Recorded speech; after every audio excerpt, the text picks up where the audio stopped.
Hello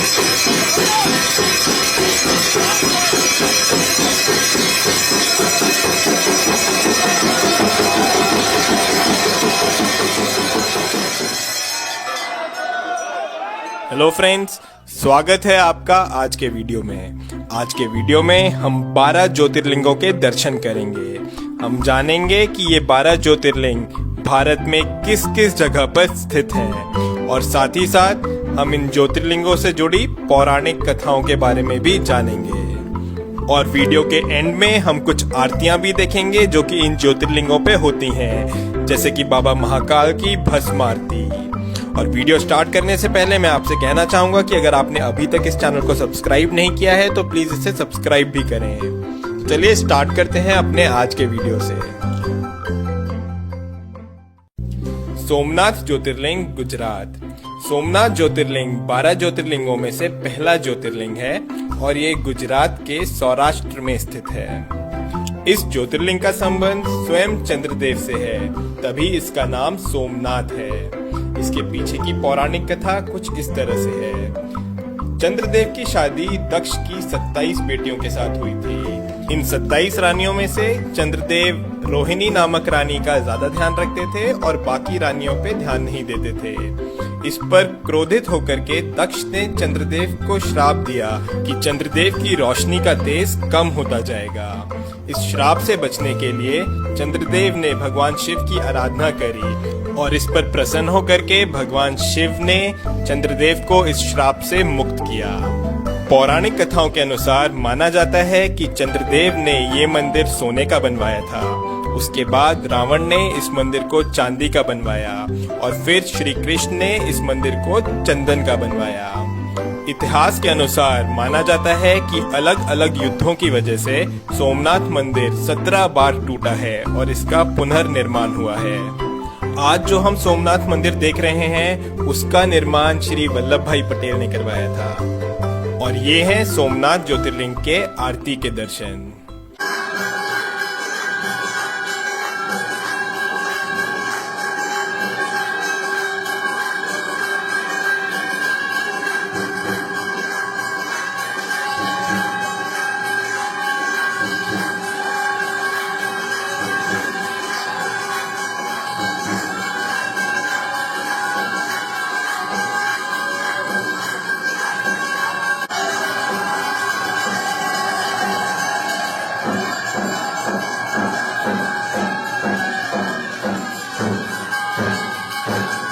Mallikarjun ज्योतिर्लिंग, श्रीसेलम।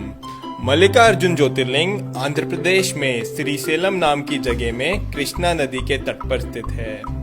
इसकी पौराणिक कथा कुछ इस तरह है। जब भगवान गणेश और भगवान कार्तिकेय की शादी की बात चल रही थी तब प्रश्न ये उठा कि किसकी शादी पहले होगी। इसका निर्णय करने के लिए भगवान शिव ने दोनों को विश्व का चक्कर लगा करके आने को कहा।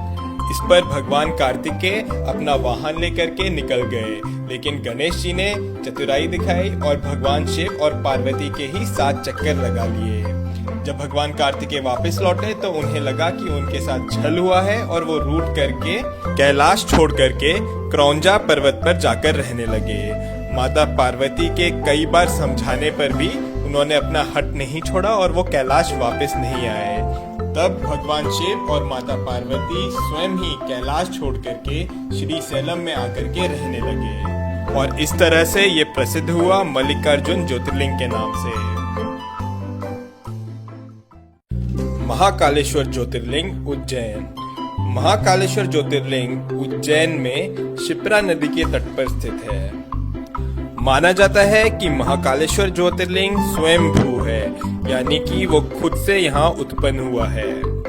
महाकाल ज्योतिर्लिंग की विशेषता ये है कि ये एकमात्र दक्षिण मुखी ज्योतिर्लिंग है। यहाँ पर हर रोज सुबह 4 बजे भस्म आरती होती है जो कि पूरे विश्व में प्रसिद्ध है। उज्जैन के लोग महाकाल को इस नगरी का राजा मानते हैं। और ये है महाकाल बाबा की आरती के दर्शन।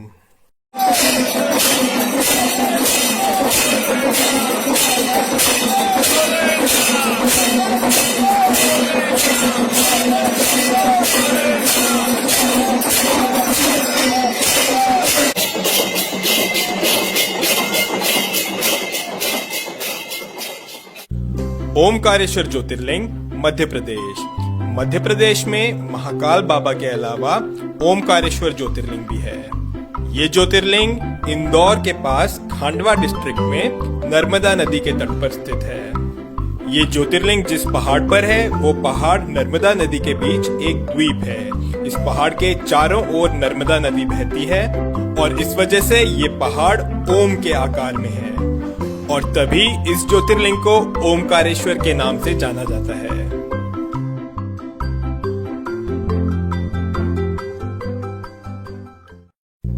बैद्यनाथ ज्योतिर्लिंग देवगढ़ झारखंड। झारखंड के देवगढ़ डिस्ट्रिक्ट में बाबा बैद्यनाथ धाम है। पूरे भारत में यही सिर्फ एक ऐसा मंदिर है जहां पर ज्योतिर्लिंग और शक्तिपीठ दोनों एक साथ है। बाबा बैद्यनाथ को लेकर के कई सारी पौराणिक कथाएं हैं और उनमें एक कथा ये भी है कि यही वो जगह है जहां पर रावण ने भगवान शिव को प्रसन्न करने के लिए अपने 10 सिरों का बलिदान दिया था। भगवान शंकर ने प्रसन्न होकर के रावण को दर्शन दिए और रावण का इलाज किया। तभी इस धाम को बैद्यनाथ के नाम से जाना जाता है क्योंकि भगवान शंकर ने वैद्य की तरह रावण को ठीक किया। भीमाशंकर ज्योतिर्लिंग महाराष्ट्र। भीमाशंकर ज्योतिर्लिंग महाराष्ट्र में पुणे के पास सह्याद्री हिल्स पर है। यहाँ से भीमा नदी उत्पन्न होती है। इसकी पौराणिक कथा कुछ इस तरह से है। त्रिपुरासुर नामक राक्षस इस जगह पर काफी उत्पात मचा रहा था। उसको खत्म करने के लिए भगवान शिव खुद यहाँ पर आए और उससे युद्ध किया और उसको खत्म किया।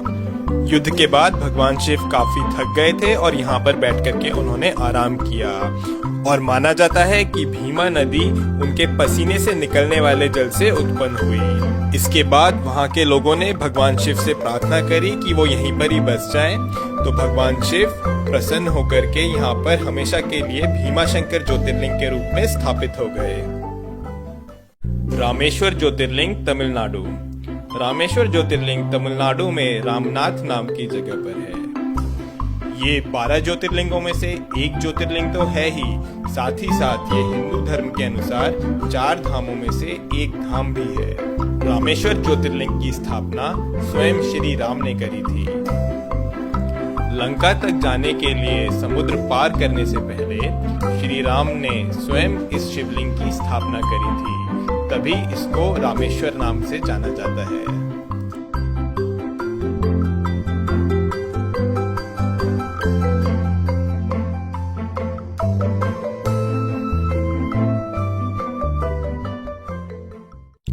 नागेश्वर ज्योतिर्लिंग गुजरात। गुजरात में सोमनाथ बाबा के अलावा नागेश्वर ज्योतिर्लिंग भी है। ये ज्योतिर्लिंग गुजरात में द्वारका के पास दारुकावना नामक जंगल में स्थित है। ये ज्योतिर्लिंग बाबा शंकर के नागों के रूप को दर्शाता है। शिव पुराण के अनुसार इसकी एक कथा भी है। माना जाता है कि यहाँ पर एक राक्षस का जोड़ा रहता था जिसका नाम था दारुका और दारुकी। दारुकी माता पार्वती की भक्त थी और उसे माता पार्वती से वरदान भी मिला हुआ था, लेकिन दारुका वो यहाँ पे काफी उत्पात मचाने लगा और यहाँ के लोगों को परेशान करने लगा। उसने सुप्रिया नामक एक शिव भक्त को कई अन्य लोगों के साथ बंदी बना लिया। इस पर सब लोगों ने शिव जाप शुरू कर दिया और तब शिव ने उनकी रक्षा के लिए यहाँ पर ज्योतिर्लिंग का रूप लिया। तब से यहाँ पर भगवान शिव नागेश्वर ज्योतिर्लिंग के रूप में विराजमान हैं। विश्वनाथ ज्योतिर्लिंग बनारस। उत्तर प्रदेश के बनारस शहर में विश्वनाथ ज्योतिर्लिंग है। बनारस, जिसे कि दुनिया की सबसे पुरानी नगरी भी माना जाता है, यहीं पर काशी विश्वनाथ जी का मंदिर है। काशी सभी धार्मिक स्थलों में सबसे ज्यादा महत्व रखता है। ये नगरी गंगा नदी के तट पर बसी हुई है।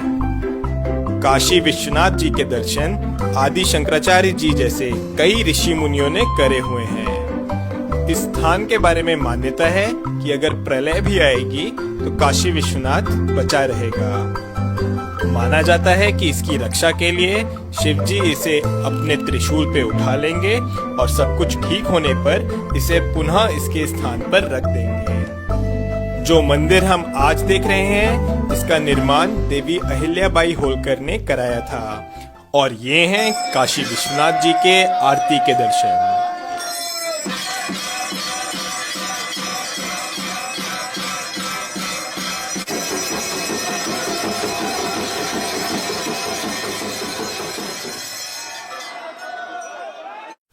त्र्यंबकेश्वर ज्योतिर्लिंग नासिक।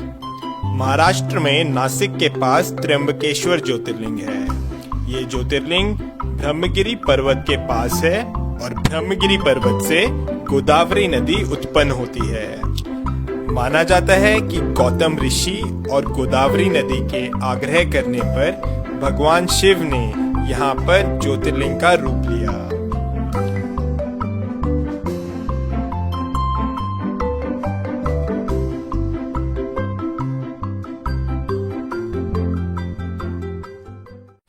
केदारनाथ ज्योतिर्लिंग उत्तराखंड। उत्तराखंड में रुद्रप्रयाग जिले में केदारनाथ ज्योतिर्लिंग है। गौरीकुंड से आगे जाकर के मंदाकिनी नदी के तट पर बाबा केदारनाथ विराजमान है। इस मंदिर का निर्माण पांडवों ने करवाया था। महाभारत के युद्ध के पश्चात पांडव अपने भाइयों की हत्या के पाप से मुक्त होना चाहते थे, इसलिए वो भगवान शंकर के दर्शन चाहते थे। पर भगवान शिव उनसे रुष्ट थे, इसलिए उन्हें दर्शन नहीं देना चाह रहे थे और इसलिए भगवान शिव बैल का रूप धारण करके केदारनाथ पहुंच गए। लेकिन पांडव उनका पीछा करते करते केदारनाथ भी आ गए। तब भगवान शिव धरती में समाने लगे, लेकिन भीम ने बैल की पीठ पकड़ ली थी। तभी यहाँ पर केदारनाथ शिवलिंग बैल के पीठ के रूप में है। भगवान शिव ने पांडवों को दर्शन दिए और उन्हें पाप से मुक्त किया। पांडवों ने यहाँ पर फिर केदारनाथ मंदिर का निर्माण करवाया। ये मंदिर काफी पुराना है और माना जाता है कि करीब 400 साल तक ये मंदिर बर्फ के अंदर दबा हुआ था। कृष्णेश्वर ज्योतिर्लिंग महाराष्ट्र में औरंगाबाद के पास एलोरा केव्स हैं और इन्हीं एलोरा केव्स के पास में है कृष्णेश्वर ज्योतिर्लिंग। इस ज्योतिर्लिंग की मान्यता ये है कि यहाँ पर घुष्मा नाम की एक शिव भक्त थी। उसके पुत्र को उसकी ही बहन ने छल से मारा था। अपनी भक्त पर इस तरह के अन्याय को देख भगवान शिव यहाँ पर प्रकट हुए और घुष्मा को दर्शन दिए और इसके बाद भगवान शिव यहाँ पर ज्योतिर्लिंग के रूप में स्थापित हो गए। तो ये हैं हमारे 12 ज्योतिर्लिंग। सौराष्ट्र सोमनाथम च श्रीशैले मल्लिकार्जुनम, उज्जैन्याम महाकालम ओमकारम अमलेश्वरम, परल्याम वैद्यनाथम च डाकन्याम भीमशंकरम, सेतुबंदे तु रामेशम नागेशम दारुकावने, वाराणस्याम तु विश्वेशम त्र्यंबकम गौतमी तटे, हिमालय तु केदारम घुष्मेशम च शिवालय। ओम नमः शिवाय। और ये हैं कुछ वीडियोस जो यहाँ की आरतियों की हैं।